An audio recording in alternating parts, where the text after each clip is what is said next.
You can't be serious, man. You cannot be serious! But for a start, I see you've taken the mask off and you've got your lips close to the microphone. Well, I hope the little lady in the high rise that I can see from where I'm sitting is very happy. And if I die of coronavirus or contacted, I'll be coming to see her. Well, I'm glad you've I'll mentioned... climb 40 flights up those I'm glad you've steps. mentioned the coronavirus, because this is about the most overblown thing I've heard for a long time. Oh, and now, before, come on, just please, a minute. please. Just a minute. We're being hoodwinked. Oh. And before the stage 4 lockdowns, which are being decided on later today, Stage 4 is... before they come in, Donald. Well, hang on now. We only went to stage 3 last time. New Zealand went to 4, didn't they? Read my lips, Donald. Before they come in, they're being decided now by the state government. The state government, imagine this government running your life, about Well, who else?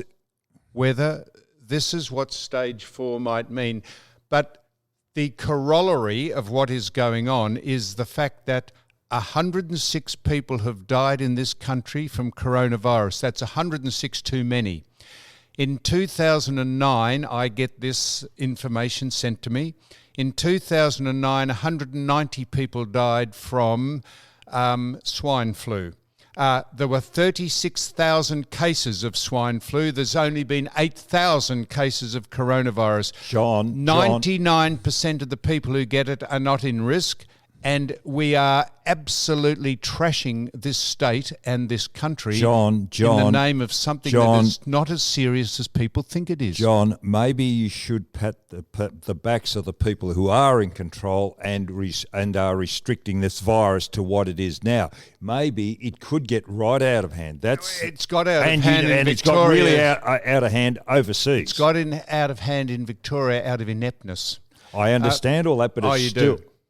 It is still could get out of hand and have catastrophic effect on the economy and society. So, no, I don't agree with that. And there's plenty of evidence to say that that is not right. But nevertheless, Donald, we are just laymen. This is what stage 4, if introduced, means. Exercise is limited to certain times of the day. Can you believe that? Really? Office lockdowns, you need a letter required to get into your office. Whoa, can I ask a question? Does that mean we can do the podcast or not? Well, if I give you a letter of introduction, I'll let you in the door. I don't know. Army are brought in to enforce all these things. So you might have the SAS outside the podcast area here, Don. I'm not against that. I'm not against that. Unless you've got a letter that I've given you, you'll be sent to the brig. Don't blaspheme, please. I'm sorry. You're quite right, Donald. I know I'm a believer, so we shouldn't blaspheme. You're a believer? I believe in something. Curfew. We all need to be in our homes at a certain time. God, could you believe this?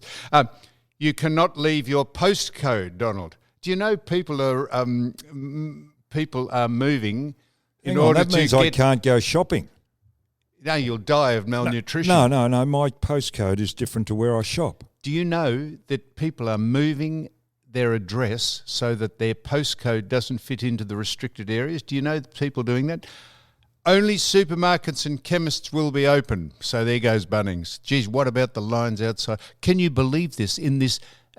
And people are completely taking out of context how serious this is.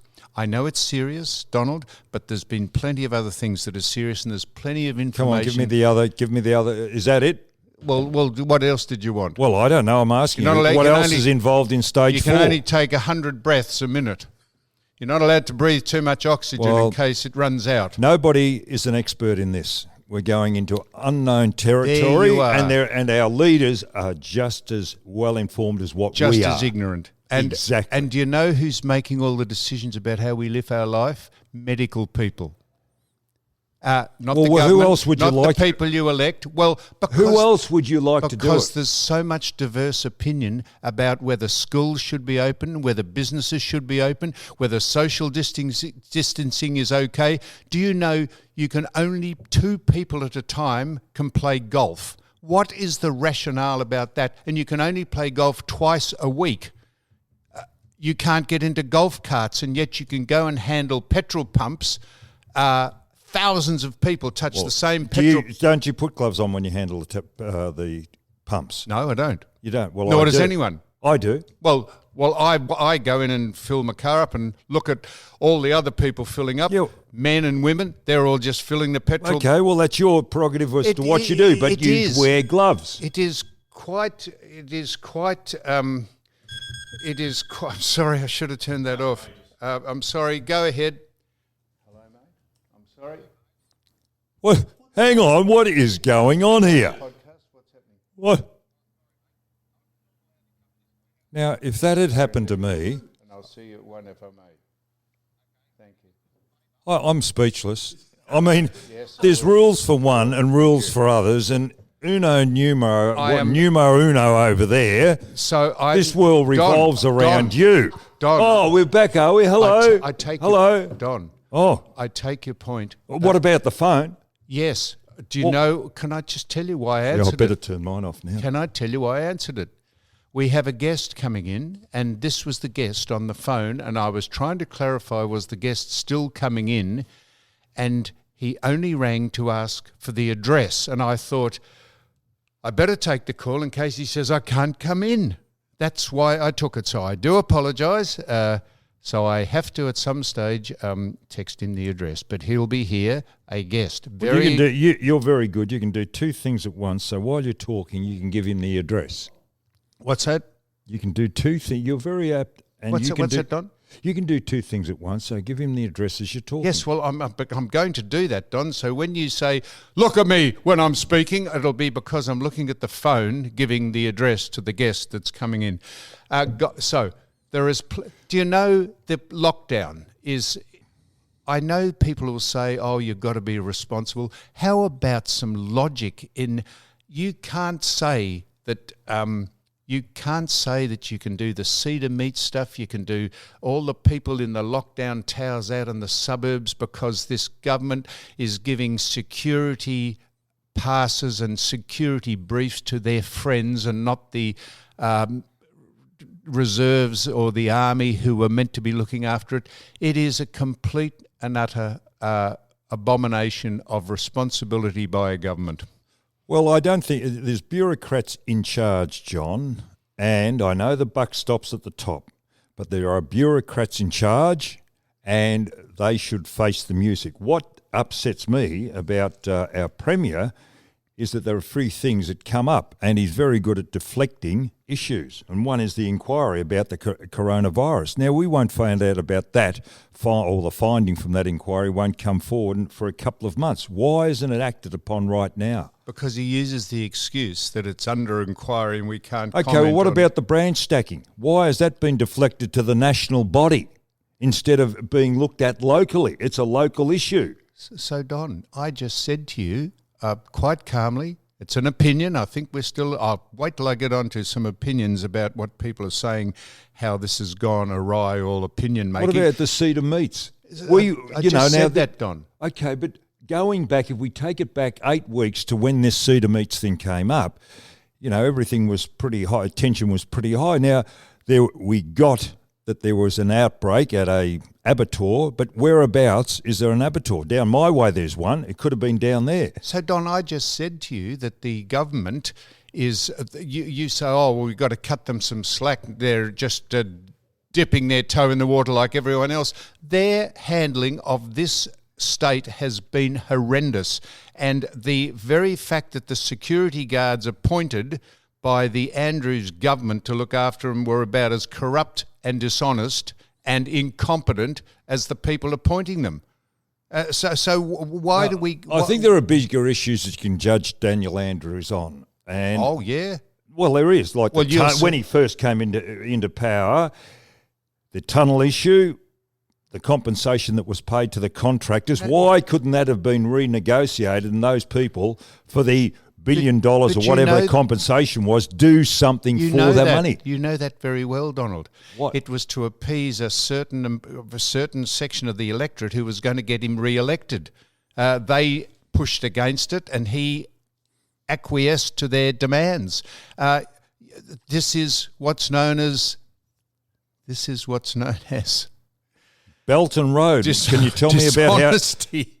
Well, can you tell me about government. the Belton Road as well? But we've had this discussion. I understand, but you can't judge him just on the coronavirus issue. There are bigger issues involved that he should be judged on. And I don't think anybody could do any better in this environment in regard to the coronavirus. How extraordinary. You've just said, Donald, man, that the Cedar Meats was a classic example, and you've also... No, the fact that we weren't alerted, John, to it. They didn't alert us. They wouldn't tell people who had suffered who had contracted the Chinese coronavirus. They wouldn't tell us, and we had to find out by asking and asking and asking. And the very fact that the security people in charge of the lockdown in those billeted hotels were to friends of the government and handouts for the security company rather than an official government task force to do it, you don't say that you're not dishonest and corrupt. You don't say that that's not in the best interest of the state. I keep saying there is so many examples of this government just not being capable of handling the affairs of the state. It is frightening. And people say, cut them some slack. Slack about what? Did you happen to see that? I got it sent to me. There's a lot of jokes going around at the moment. It was texted to me the other day. Now, I don't know whether it was a comedy effort or whether it was serious about the lockdown of Broadmeadows, where a chap in his car was talking. Did you see that? No, why don't you tell me about it? Well, there were two messages. He was being very cynical and satirical about the situation we're in, or depending on your mood, it's an explanation as to why we're locking down Broadmeadows. So there are two different views. Now, that's circulating, and that was very disturbing. I think I might have sent it to you, but you probably didn't open it up. Wouldn't I have, Donald? I would have opened everything that you send me. No, you wouldn't, Johnny. You don't even take my phone calls. So what's the point of opening up a message? Don't take phone calls. You got to be joking. How many... I can't... If I could show the listener my phone record of your calls, because they're all itemised. When you ring, it says Don Scott. There is not one other person that features on the first page of listed calls other than you. I look at it and it says Don Scott, and I think, God almighty, what's he want? So, hello... Look, did you see... off we go. Talking about impersonations. Yes. Could you tell me... Now, first time I ever saw him was on the football show, Andrew Starton. Yeah. Now, I was in the audience of one of his performances. Very, very funny man. What's the situation there? Do you know? Yes, he'd gone missing and they found him, Don. That's what it is. Is he all right? I don't know. Can't you get criticised for something? I was asked, I was alerted to the fact that he's gone, the police were looking for him, and someone said, could you put it on your Twitter? Because I have a number of followers on Instagram and Twitter. I said, okay, I'm 100,000. So I said, I have a bit of a vested interest in this because I feel I gave him indirectly his first job because he took me off and we put him on the footy show. Well, someone tweeted and said, making it all about you, are you? And I said, I was only trying to put in context why me, rather than all the other well-meaning people, were asking, did they have any information where he was? I just said, that's why I'm interested. So he has been found? Oh, you didn't know he hadn't been found? I'm asking the question. No, Don, he was found 2 days ago, mate. So he's been found, and he'd gone off grid, I think, and I think he was found in. Is he still performing? No, he's not, Donald, because he's not performing because he's had some issues with life, as we all do, and. Well, let's hope he gets his act together because he is a very funny man. I was in the audience. And he's got a whole list and bag full of characters that he takes off, and he is very, very good. He's very good, and if only you had come on the scene more recently, so that when he was up and about and doing his act, he could have done an hour on you. He could have taken your voice off and taken some of your saying. Better than what you do?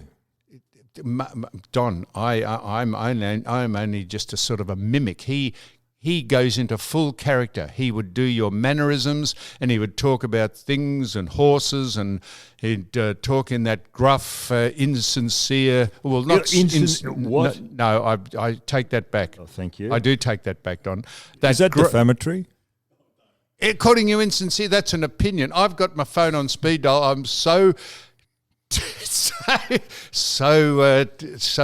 fidgety about what we can speak about. You so, Don, so no, I do, Don. No, Don. What did he ring me for the other day? You. What did you? Let me just think. Was the last phone call you rang me about? You said.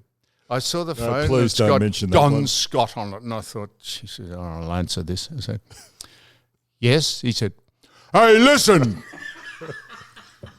No, I said, I am listening, Don. I've answered the phone. Well, why don't you say hello? I said, and then I know I've mentioned this before to you. I said, well, how many times do you want me to say hello to you a day? This is the 7th call looking at my sheet. Hey, yeah, looking at my phone records here, this is the 7th time you've rung me today. Do you want me to say hello, how are you to every one of them? I just say yes, and you say, you're a rude bastard. Why don't you ask how I am? I said, well, I believe I did that at 8:30 this morning, Don. It's now 5:45 in the evening, and I don't know how many times you want me to ask how you are. I presume you'd be not much different between the 8 hours that you've asked me and the 8 hours that I've answered. And it goes on and on and on like this. So he would play you on a break. So here's a question. Now we'll move on to another topic. Here's the thing I want to ask you. Imagine if you'd said this about someone. The delightful Johnny Depp, the Deppster. The Deppster is the man who brought his dog into Queensland and had a blue with. No, it's 2 dogs. 2 dogs. Why do you ask 2 dogs? Oh, I'm sorry, Don. Yeah, sorry, yeah. He brought Pistol and Boo into quarantine. I don't know if he said they were comfort animals, but he got into trouble with the quarantine. And then all hell broke loose because his Mrs. What's her name? Mrs. Heard. What's her name? Amber Heard. Amber Heard is his wife, apparently, or was, or is, or still is. And she that a pseudonym, she Amber Heard? defecated in his bed. She what? Did she not? She what? She did a Henry III. Oh no, please. On her 30th birthday, she dropped one off. Oh please. Dropped one off in the Onkaparinkas in the Sealy Posturpedic, and I don't know why, but he took exception to that, and all hell. He tried to. So all hell broke loose, and this is what he said about. This is what he said about her. This is what he said about her. Imagine if you or I'd said. Oh, imagine if I'd said this. After their divorce settlement in August 2016, Depp wrote to her agent saying, "She's begging for global humiliation. She's gonna get it. I have no mercy, no fear, and not 1 ounce of emotion for what I thought was love for this gold-digging, low-level, dime-a-dozen, mushy, pointless, dangling, overused, flappy, fish market whore." Jeez, did he miss her? I don't think he said whore, actually. That was on the next sentence about something else. So I'll take the whore back.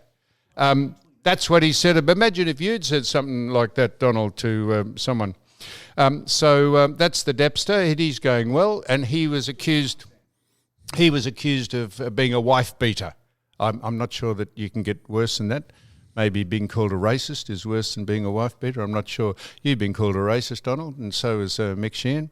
I keep getting called one all the time. Mick's taken offence at being called a racist by some How is Mick? I'm missing him. Have you spoken to him some lately? flappy person on ABC called him a racist, called us all racists, and Mick took offence and rang her up and said, "Why do you call me a racist?" How about that? How is Mick? Well, Mick's resting. He's I'm not sure. I think he might be with Andrew Starton. Well, I'm missing Might him. have squirreled himself away. What? I'm missing him. Well, of course, he's not here. Well, he was just another viewpoint. Well, I know that. I'm not sure we can discuss any more about Mick being called a racist for obvious reasons. But anyhow, it's these flappy people, these that have jingle bells keep chiming in their space in their head where their brain should be, and they just keep putting out all this nonsense. We'll get on to how the wheel is turning shortly, but I wanted to ask you this. Here's another thing, Donald. Here's another thing. I wanted to ask you this, and this leads on to a topic that's in the paper today. This was one of the if questions I was going to ask you. If one of your parents was to be a famous person from any time in history, who would you want them to be? Now, I know... Male or female? Well, parents are male or I female. know, but do you want two parents? No, Don. I just don't care. I just want you... I know I've given you a question without notice because we, unlike what some people say, we don't sit down and organise what we talk about. I wish we could organise it. Well, anyhow, the reason I ask you that is, who would you want one of your parents to be if you, just off the top of your head, don't think about it too much, but who do you think? There's a reason I'm asking you. There is a reason I'm asking you. What is the reason? Someone rich. No, the reason I'm asking you is because, well, I would like to one of my parents to have been. I would like my parent to be Elvis Presley. I would like to have been his son. What? You idiot! Was he old enough? It's a theoretical question, you arsehat. Don, you're looking at me. So, and I You're noticed, prepared for this. This is unfair. No, think about this and prepare these Don. if questions 2-3 Don. days out, and you spring it on me Don. now. So Don. you are well prepared before you come to this podcast. Don, people, feel free to be well prepared yourself about Well, something I'm you're going to ask me. I wasn't prepared for that, but I noticed in the paper today his grandson Keo. Whose grandson? Elvis Presley's. Oh, okay. That his daughter, Yes, Lisa Marie. her son is Keo, and at 27 years of age, he apparently suicided. Right. So, my greater question, Donald, is, do you know the number of people who are celebrities who have passed away or done away with themselves for whatever reason at 27? The list is staggering. Do you know this? Okay, you ready? Jim Morrison. Yeah. Will I go off the top of my head? Please. Jim Morrison. Yes. Janis Joplin. Yes. Kurt Cobain. Yes. Come on. I've got to think of the... Yeah. Yes, Well, they're who are- mainly singers or in the public entertainers eye, at the age entertainers. of 27. Yeah, I've just given you three. Well, I'll read think. them out because I know I didn't prepare you for this, but you've done well off the top of your head, Donald. You've done well. So these are the main ones. Kurt Cobain. I got that. I know you got it. I was giving you a list of them. I said you've done well, Donald. Amy Winehouse. Yeah, I missed that. Yeah. Well, it doesn't matter if you missed it. Okay. Jim Morrison. Yeah, I said that. I know you said that. I've been to Jim Morrison's grave. He's buried in Paris. Paris, he is too. I know. I just said that. Oh, I knew that. Right. So, And do you know there's people visit that grave? I know. I visited it. I know, but you and many others do. Yes, that's how I know it's there because I visited it. Were there 'Cause many it's an people attraction. there the day you were there? Many people there the day you were there. No, there wasn't. But I had a private viewing. No, Kurt Cobain, Amy Winehouse, Jim Morrison. Now, Jean-Michel Basquiat. He was I would call him a graffitiist, but he was a street painter and he was a celebrity and has very many works in some of the capital cities around the world. 27. Janis Joplin, Thank you. Oh, I said that. Robert Johnson. Now, Robert Johnson was a guitarist, a well-known guitarist back in the long time ago, but he died at 27. Oh, hang on. Yes, I saw a documentary on Robert Johnson back in the 20s. Blues singer. That's it, Donald. Well done. 27 was he? See, I thought he was older when he passed away. 27, mate. That's why I'm reading them out, because they all died at 27. 2 to go. Jimi Hendrix. Really? What? Really? No, I made that up. Of course, Jimi Hendrix. I've read it out. And Brian Jones. Now, do you know who Brian Jones Rolling was? Stones. That's right, 27. What about, I'll give you another one. And now Keogh. Could I give you one? Bon Scott. How old was Bon Scott? Bon Scott. Well, we're going straight to the machine to look for it. But isn't that extraordinary? 27, it seems to be the magical age that people just say, I've had enough. Or what Keith Moon, I think he was older, I suppose. These are all entertainers, aren't they? Well, celebrities, they are, Donald. Yes, they are celebrities. So, how many? Bon Scott. Yeah. I reckon if he'd been 27, he would have been in the list, Don. Just off the top of my head. Mr. and Mr. Joyce from Qantas. Would you like? No, not really. Why not? They're famous people, and you could select either one of them to be your what? To be one of your parents. But they'd be both, parent. They'd be both. No. Well, you would like to be Elvis. I would like to be Elvis Presley's son, not the person he married. Because Lisa Marie was not called Lisa Marie Presley. She was called Lisa Marie Kafoops. I wouldn't like to be Lisa Marie Kafoops's. She in relation to Lady Kafoops? What? Lady Kafoops. Lady Kafoops and Fatty Boomba. So now, do you know what has really suffered a hit during the coronavirus, Donald? What? Now you think I'm making this up? They're in dire straits, the lipstick industry. Because, do you know why? Think about why. Go on. Think about why lipstick has bitten the dust. Kissing. No kissing? No kissing. Give this man a microphone, will you? I'll tell you, that they're all good answers, kissing and masks, but think about it. Because no one's going to work and women are a great part of the workforce, they're staying home, so they don't put lipstick on to makeup. What? They're not putting their makeup on. That's it, Donald. They're not putting lipstick on to go to work because they're staying at home, and the lipstick industry is in dire straits, which would be a good name for a band. It's an interesting thing, makeup for women, isn't it? What? Is there anything different between So I've worn. If you ladies putting that on and war paint? Now, Don, you'll think I'm you think I'm being stupid or salacious. Have you ever worn lipstick? What? I know. I knew you were going to do that. I have, as a matter of fact. Thank you, Donald. I have too. I must admit I have. So have I. I've worn lipstick. Yes. I pretended I was a woman once and put some lipstick on. Well, I didn't do that, but I used it for my lips, chafing of lips, but they chafed even more since I put that on. You put chapstick on. I did. Well, that's hardly lipstick. Well, it's a lipstick. Oh, it's a stick of something. I'm talking about makes your lips go rouge. When you go on television, they put a light lipstick on you to give you that ruby look. They didn't at 7 What? when I was there. Oh, they couldn't afford it. But 9 they used to. I don't think. What? Put lipstick on you? Of course they do. Have a look at anyone on the television. They've got some sort of lipstick on. Do you think that that's the way they look normally, or those? No, mate, they do. No, you were never on TV. You're in the background. You were never. Will you get a microphone? Can you give him a microphone? Turn that thing around. Yeah, but seriously, what do you see? There's only 2 of us here.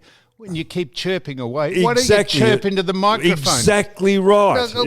We don't even have to nominate who you are. No. Rod Law.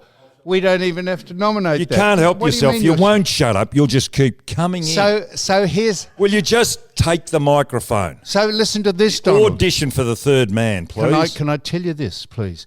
This is how the coronavirus. Now listen to this. It is really suffering and striking people.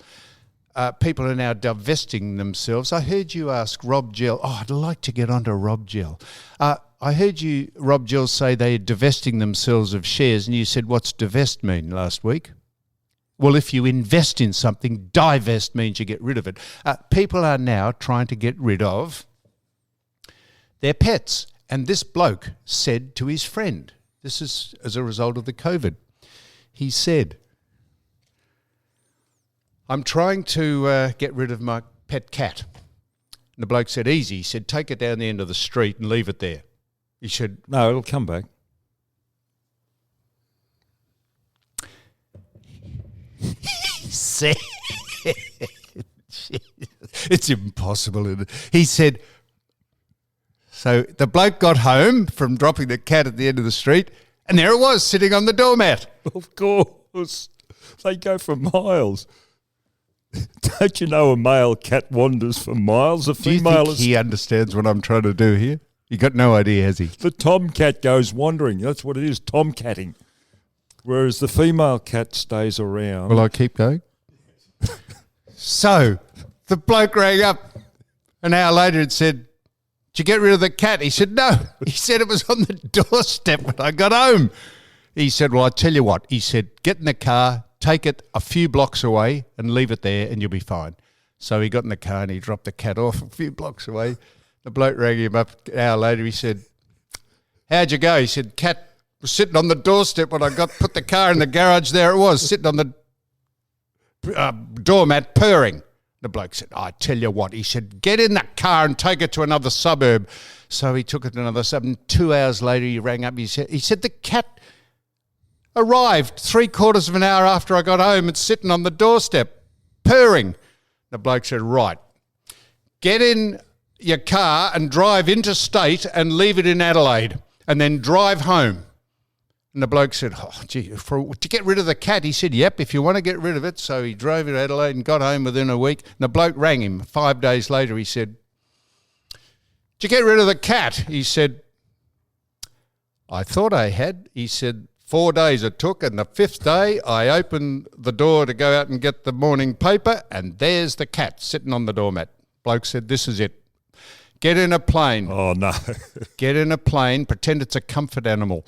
Fly into the middle of Australia, rent a 4-wheel drive into the gorge. There's a river there. Follow the river down, the road that the gorge goes in with the 4-wheel drive, into a cave. There's a lagoon in there. Drop the cat off in the lagoon. Get in the car. He said, drive it there, he said, and that it could, he said, great. He rang him up, the bloke. 5 days later, he said, did you get rid of the cat? And the bloke said, if it hadn't been for the fucking cat, I never would have found me way home.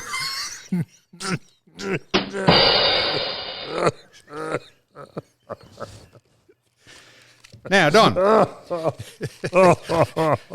So, Don. So this is. You heard of Bobby De Niro, Robert De Niro? Yeah. Bob, I think, in the early stages of syphilis, by the sound of all this. Bob is probably the dumbest man you could find that's drawing breath still. He has now wants to halve his monthly. This is in the paper. Wants to halve his monthly limit of $144,000 on his Amex card because he's trying to stick it to his missus, who they're not together anymore. So he's cut in half his monthly limit of Amex. He's worth $700 million, they reckon. That's what they reckon. And this is Bobby De Niro. So would you like to have a Amex card with a monthly credit limit of 144 grand? You had to spend that, wouldn't it? You couldn't spend it. So he married her in 1997. They split in 1999. They reunited in 2004, and they split again in 2018. This is Bobby. Bobby's got dementia, I think, hasn't he? Bobby De Niro. Have you ever heard of Bob De Niro? Mm-hmm. Watched a few films of his. Eh? Keep going. Okay, they found... You think they could have gone to counselling, don't you? Well, it's $700 million. You could do something, couldn't you? Her name is Mrs. Hightower. That's her name. Mrs. Hightower. Isn't that was a character in a film. What? Police Academy, Well, that's right. her name is the big chap who's a cadet, yeah, Hightower. Have you got any subjects there, Don? Well, I have, but I thought we were going to do 3 parts. I'm trying to space it out. Are we doing 3 parts today, or what? Well, I was watching the ABC the other night, Good. a panel. Now, why is it on the ABC we have intellectuals, I call them passive intellectuals. We had at least 2 men and 2 women on the panel, but why aren't they a little bit more diverse instead of having passive intellectuals who just give or talk about? They'd come up with no solutions at all. Why don't they appeal more to the general public? Why don't they get on give some opinions. like I'll give you tradesmen, self-made men who've got a different way of thinking, but all these intellectuals think along the same line. Why aren't they a little bit more diverse in the guests that they bring on their panels? Because they don't want to have the guests disagree too much with what they say, because they are on an agenda. They are biased. Or and is it the therefore- producers who put the show together look for like people? Because they don't worry about ratings, Well, because they're not- they don't have to. They just... But it'd be a balance. It is It'd be a more mutual balanced than and having these intellectuals on that Of are course. similar to what their thinking is. This is the producers I'm That's talking about behind the scenes. That's exactly my point, Donald. What's your point? My point is that they want an agenda that they talk about to be the mainstream of discussion on that channel, who has no interest in ratings because they don't have to, and they don't care if it's interesting or John, not. it's not a case of ratings.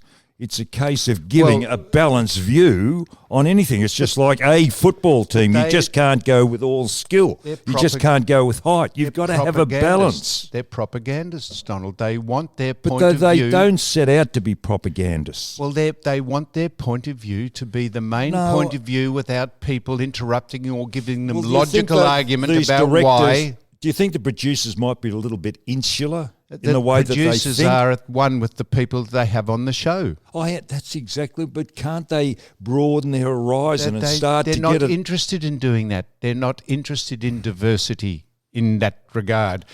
Did you see in the paper at last there are several op-eds? Do you know that opinion editorials, Donald, op-eds about the mounting pushback of people who have a right to have their opinion? That is in the name of free speech. And it says, and the theme of it is that they think the free exchange of information and opinion without the fear of public shaming or ostracism, being ostracised. They're starting to push back if you have an opinion. I have had opinions about several things and have been shamed and ostracised and cancelled, the cancel culture, because I said something about George Floyd, which I stand by. No one listened to any of the other things I said about him. I said exactly the same thing about a man called Jeffrey Epstein, exactly, who was murdered, no doubt, by law enforcement, like George Floyd was. And I said about Jeffrey Epstein, he was a piece of shit. No one ever said, oh, that was unfortunate that you said that. Or was it Harvey Weinstein did you say that about? I said it about both those people. 2 white people. I said it. I said it about George Floyd, who was a black person. I was called racist for saying that, and yet you have people like Caroline Wilson. Please, let's not go down this track again. Well, so I get cancel culture, but I don't traduce or mock disabled athletes or their sport. Please, we've been down this before. You've made your point on numerous occasions. No, you've made your point on numerous occasions. Don't keep going back. Because you are frightened that saying that will start people saying, well, actually, now you're I read sexist. There's an article in Harper's too, or it's going to come out, Harper's the magazine, and saying exactly that about opinion or freedom of speech. That's what it was I in, think Donald. there is a little bit of groundswell in regard to this. And Well done. That was Not out well of done, but this is in Harper's. No, that well done for knowing it came out of Harper's. That's Did where, you, is that what you're saying came out of Harper's? Yes. I read the same thing. Well, I read an article similar to that. Isn't it refreshing that we can have an opinion without being ostracised? I think they're going to have letters to the editor, aren't they? That's what I read. This is a preamble. They're going to publish this, and then they'll only have letters to the editor if the editor puts them in the letters department. That depends how biased or what agenda they want to push. But I've had plenty of opinions about 1,000 things. But if you have an opinion about something other than race, you are automatically branded as a racist, which has become a nebulous and almost ridiculous term in the lexicon because it is used now for unless you have a highly complimentary opinion about someone from another race. If you do not have anything other than a highly complimentary opinion about someone from another race, if you speak about them, you are racist. And you have found this out, Donald, and Mike Sheehan has found this out, and it is someone is finally. In fact, the world in general is finally pushing back on it because they've realised how toxic it's becoming. Now, you wouldn't believe this, but there is something going on in the equestrian world at the moment. No, I wouldn't know, but and go ahead. Because the equestrian is a so-called minority sport that doesn't receive the attention that other Olympic sports do. Mm-hmm. And now, if this was to happen in athletics or swimming, it'd be on the front page. Yes. And at the moment, there is an issue. It was reported in the Australian on the weekend about members of the federal body, or I shouldn't say member, but going to ICAT. The matter has been referred to ICAT. They're in the Australian sport have taken away the grant to Equestrian Australia or EV Australia, EA, because of something going on, and it's been putting into voluntary administration. Now that means that Australia won't be able to compete internationally or at the Olympic Games. And it's being contested by the state bodies, and but it doesn't receive the attention. Yes. Thank you, Don. Now, Don,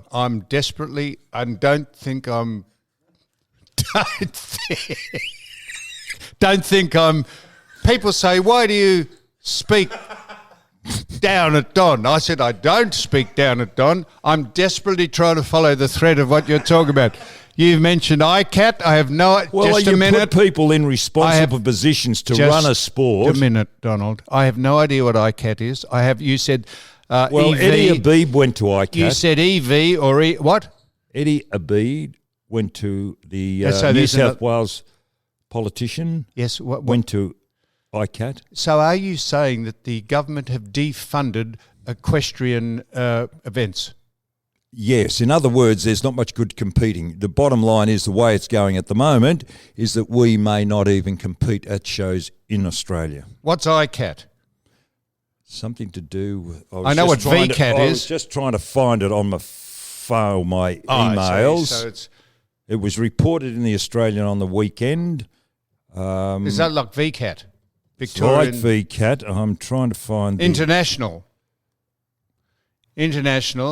Keep talking. Conciliatory arbitration. Here it is, Johnny. I've found it. What's I'm it just mean? Enlarging the screen now. I'm right up with modern technology. And what are you snorting like a pig for? Go on. It is the state's independent commission against corruption. Oh, that's ICAC. ICAC. Oh, I thought you said ICAT. ICAC. Independent Commission Against Corruption. You did say ICAT, but it's ICAC. Okay, and what's EA and EV mean? You mentioned Equestrian Victoria, Equestrian Australia. Well done. So now they have cut funding and you now can't watch horses go to dressage in the Olympics? We can't compete, number one. You can't compete internationally. And the money's been withdrawn from the government, which would fund the team going overseas and representing Australia. Now, if this was in any other sport, it'd be on front page. Okay. And you've got... Yeah. Any other sport, it would be. But Donald, like I know they had some.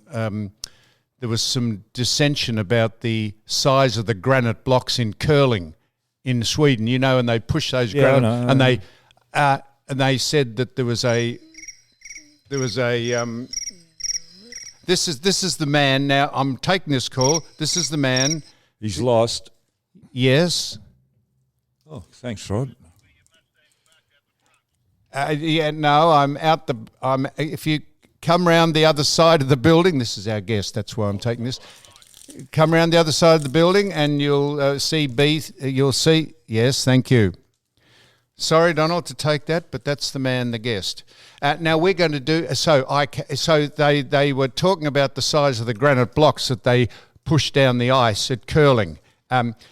Had that been a mainstream sport, it probably would have been in the front of the Herald Sun or the Age. But curling, not a big winner over here, and probably nor is equestrian. But I take your point. It's very big in Australia, but it just doesn't receive the publicity that a lot of other sports do. No, it doesn't. In fact, Stephen Nash, who was involved in football in administrative capacity back in the 90s with West Coast and Footscray, was for 6 months CEO of Victoria, and he said at that time he was unaware of the size of the sport, but he said it was a sleeping giant. Equestrian is a sleeping giant. Now, Don, I'm taking a lot of notice of what you say these days. No, you're not.